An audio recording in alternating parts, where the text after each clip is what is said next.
Ok, derɗiraɓe hondaɓe shopping jengol ɗum derdi ko wonadamo haruna ɗo ɗum pat ɗum tisiji je gewton ɗo ɗum tisiji je lutti 3 yard ɗum tisiji bo di valeur de 6000 francs par yard donc 3 yard may nangan 18000 kala on marɗo haji fou ɗum 3 yard ɗi pat maji gam e ɗo hano non dara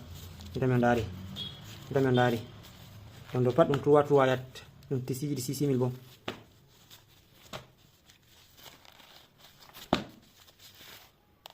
ɗo ɗum 3 yard ɗiɗi mi holli non gotel nda deuxiéme man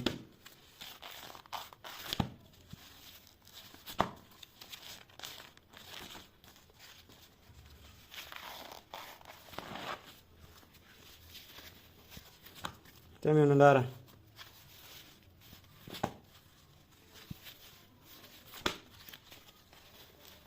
mi ndari derraɓe ɗo pat ɗum tisiji je lutti 3 yard ɗum tisiji bo ɗi 6000 francs par yard donc 3 yard may nangan 18000 kala marɗo haji fou yawa pasa commande muɗum diga ɗi timmayi on guettama on gelanama kayruji ɗuɗɗi derdi ko wonademo haruna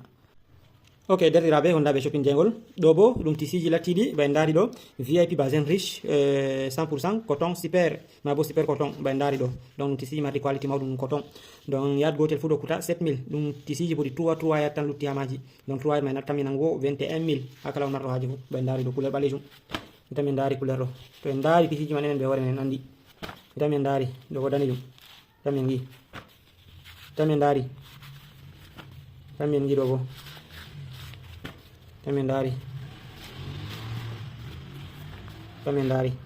ɗo bo ɗum tisiji ɗi 7000 par yard 3 yard may tami nangugo 21000 donc kanjum on de woni luttuɗi donc kala on marɗo haji fou yawa pasa commande ok derɗiraɓe hondaɓe shopping jengol nda bo ɗo bo bon guiɗo ɗum tisiji lattiɗi